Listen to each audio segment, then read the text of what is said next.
Jim?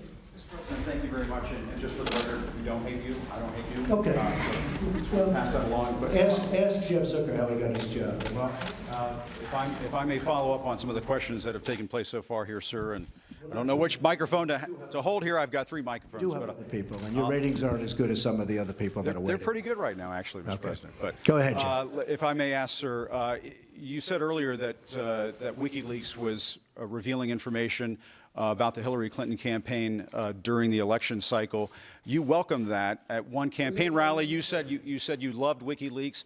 At another campaign press conference, you called on the Russians to find the missing 30,000 emails. I'm wondering, sir, if you... Well, she was actually missing 33, and then that got extended with a whole maybe pile my after numbers that. are off a little bit, too. No, but I did say 30, but it was actually higher than that. If I may ask you, sir, it sounds as though you do not have much credibility here when it comes to leaking, if that is something that you encouraged during the campaign. Question. Ready? If I may ask you that. No, and no, then, but let me do one at a if time. I may ask Do you a mind? follow-up. Yes, sir. All right. So, in one case, you're talking about highly classified information. In the other case, you're talking about John Podesta saying bad things about the boss. I will say this. If John Podesta said that about me and he was working for me, I would have fired him so fast your head would have spun. He said terrible things about her. But it wasn't classified information. But in one case, you're talking about classified. Regardless, if you look at the RNC, we had a very strong, at my suggestion, and I give Reince great credit for this, at my suggestion, because I know something about this world, I said I want a very strong defensive mechanism. I don't want to be hacked. And we did that. And you have seen that they tried to hack us and they failed. The DNC did not do that. And if they did it, they could not have been hacked. But they were hacked and terrible things came in. And, you know, the only thing that I do think is unfair is some of the things were so, when I heard some of those things, I picked up the papers the next morning. I said, oh, this is going to be front page. It wasn't even in the papers. Again, if I had that happen to me, it would be the biggest story in the history of publishing or the head of newspapers. I would have been the headline in every newspaper. I mean, think of it. They gave her the questions to a debate, and she should have reported herself. Why didn't Hillary Clinton announce that, I'm sorry, but I have been given the questions to a debate or a town hall, and I feel that it's inappropriate, and I want to turn in CNN for not doing a good job. And if I may follow up on that, just something that Jonathan Karl was asking you about. You said that the leaks are real, but the news is fake. I guess I don't understand. It seems that there's a disconnect there. If the information coming from those leaks is real, then how can the stories be fake? Reporting is fake. And if I may ask, I just want to ask Jim, you know what it is? Here's the thing. The public isn't, you know, they read newspapers, they see television, they watch. They don't know if it's true or false because they're not involved. I'm involved. I've been involved with this stuff all my life, but I'm involved. So I know when you're telling the truth or when you're not. I just see many, many untruthful things. And I'll tell you what else I see. I see tone. You know the word tone. The tone is such hatred. I'm really not a bad person, by the way. No, but the tone is such, I do get good ratings, you have to admit that. The tone is such hatred. I watched this morning a couple of the network, and I have to say, Fox and Friends in the morning, they're very honorable people. They're very, not because they're good, because they hit me also when I do something wrong, but they have the most honest morning show. That's all I can say. It's the most honest. But the tone, Jim, if you look, the hatred, I mean, sometimes somebody gets, well, you look at your show that goes on at 10 o'clock in the evening. You just take a look at that show. That is a constant hit. The panel is almost always exclusive anti-Trump. The good news is he doesn't have good ratings. But the panel is almost exclusive anti-Trump.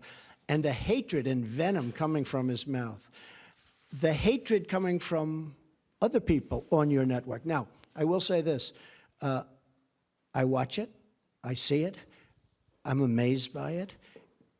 And I just think you'd be a lot better off. I honestly do. The public gets it, you know. Look, when I go to rallies, they turn around, they start screaming at CNN. They want to throw their placards at CNN. You know, I think you would do much better by being different. But you just take a look. Take a look at some of your shows in the morning and the evening. if a guest comes out and says something positive about me, it's brutal. Now, they'll take this news conference. I'm actually having a very good time, okay? But they'll take this news conference. Don't forget, that's the way I won. Remember, I used to give you a news conference every time I made a speech, which was like every day. Okay? No, that's how I won. I won with news conference and probably speeches. I certainly didn't win by people listening to you people, that's for sure.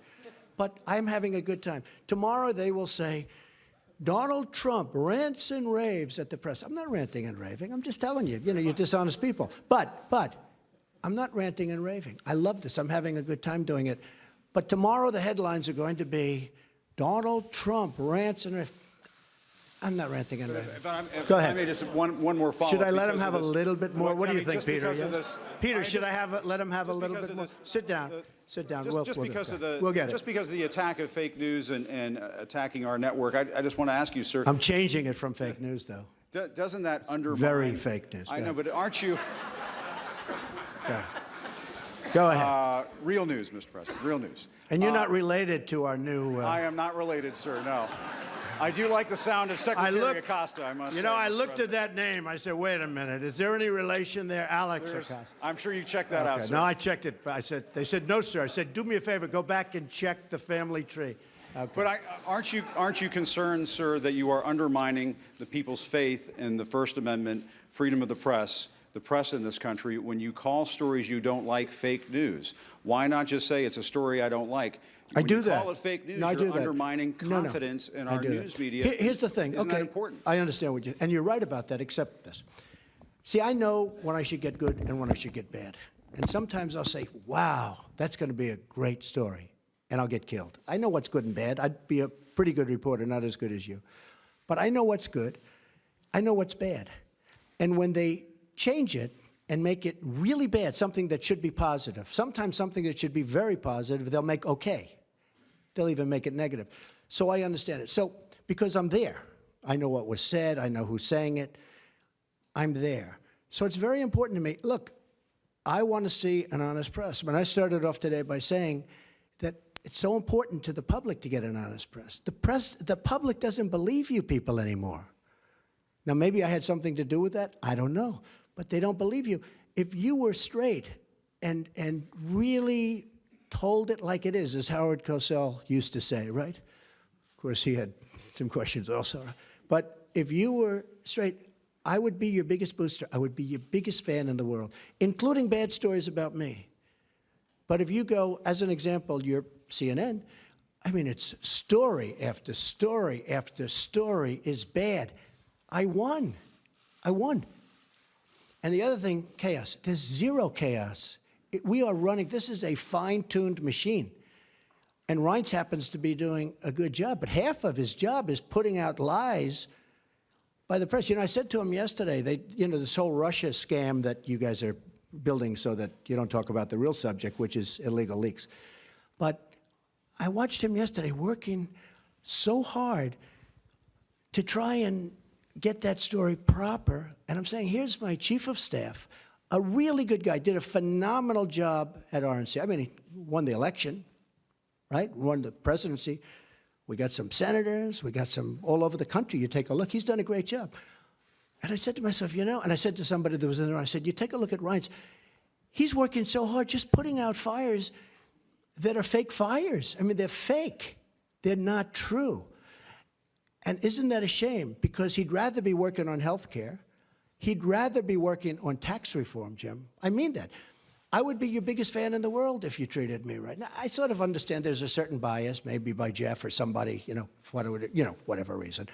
And I understand that. But you've got to be at least a little bit fair. And that's why the public sees it. They see it. They see it's not fair. You take a look at some of your shows, and you see the bias and the hatred. And the public is smart. They understand it.